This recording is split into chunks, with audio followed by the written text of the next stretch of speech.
사랑하는 CTS 시청자 여러분, 안녕하십니까? 예정교회를 섬기고 있는 설동훈 목사입니다. 오늘은 잠언서 27장 17절에서 18절 말씀을 근거로 해서 누군가를 빛내게 하는 사람이라는 주제로 말씀을 드리고자 합니다. 어느 시대를 막론하고 성공한 사람이나 위대한 인물들 뒤에는 그 사람을 빛나게 해주는 사람이 있습니다. 그런 사람이 곁에 없을 때 지도자로서의 사명은 끝이 나게 됩니다. 오늘날 우리가 당한 현실을 보아도 그렇습니다. 자기가 섬기는 사람을 빛나게 하려고 하지 않고 자기가 빛나려고 술수를 쓰는 사람이 곁에 있으면 결국 오래가지 못합니다.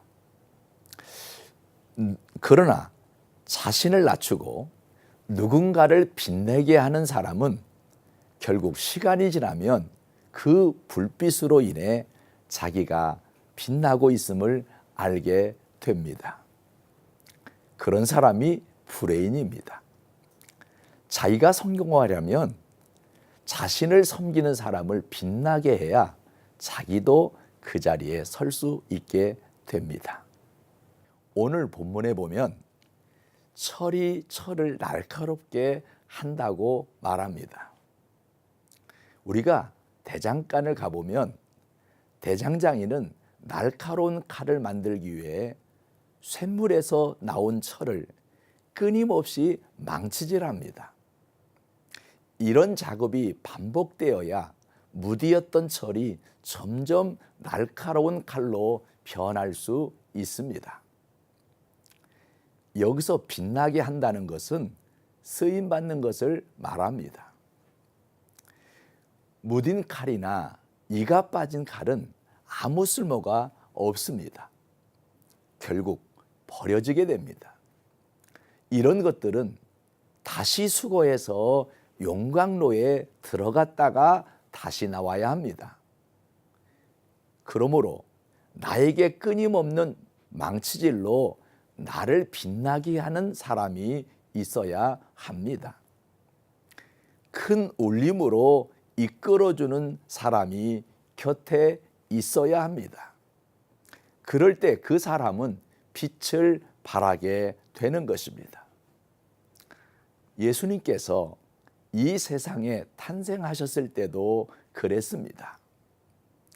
예수님이 이 땅에 탄생할 시기에는 400년 동안이나 이스라엘을 인도할 지도자가 없었습니다. 이 시기를 신약과 구약의 중간 시대요, 암흑 시대라고도 말합니다. 이 시기에 예수님을 빛나게 할 사람이 있었는데 이는 세례 요한입니다. 세례 요한은 부모인 사가랴 제사장과 엘리사벳 사이에서 태어난 사람입니다. 사가랴 제사장과 엘리사벳은 늙도록 자식이 없었습니다. 그런데 어느 날 천사가 사가랴에게 나타나 늙은 아내 엘리사벳이 아들을 낳을 것이라고 말해주면서 아예 이름까지도 요한으로 하라고 일러 주었습니다. 요한이란 뜻은 하나님은 은혜로우시다라는 뜻입니다. 그리고 말하기를 이 아이는 주 앞에 큰 자가 될 것이라고 누가복음 1장 15절에 말하고 있습니다. 이 노부부는 너무나 기뻤습니다. 그냥 아들만 낳아도 기쁨을 주체할 수 없을 텐데 자기가 낳은 아들이 장차 하나님 앞에 크게 쓰일 위대한 인물이 될 것이라는 예언을 듣게 된 것입니다.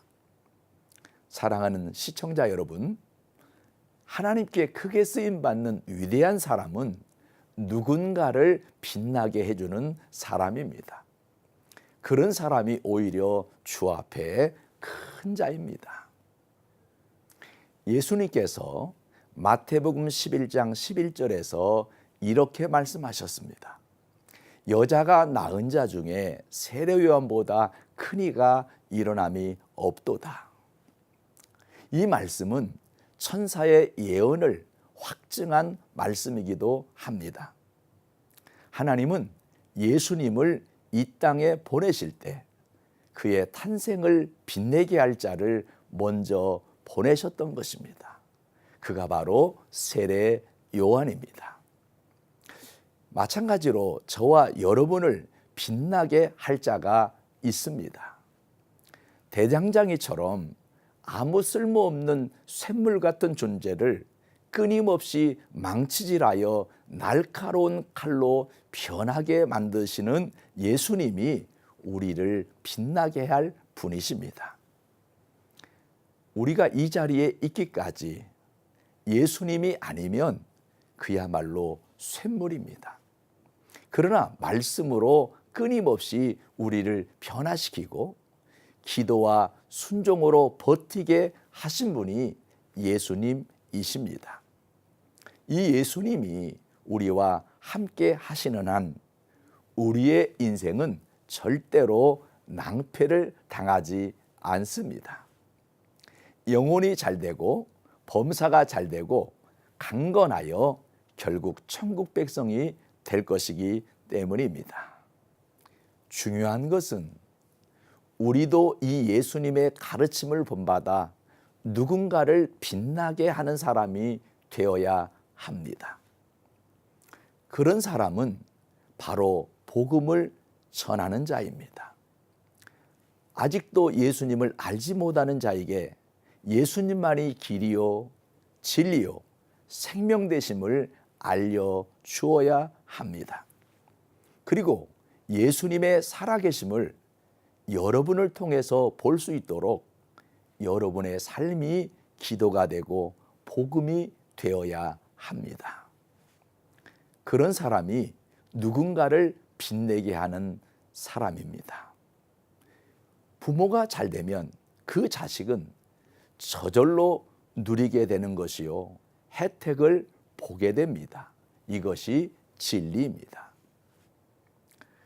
본문 18절에서 말씀하신 것처럼 무화과 나무를 지키는 자는 과실을 먹고 자기 주인에게 시중드는 자는 영화를 얻는다고 말씀하셨기 때문입니다.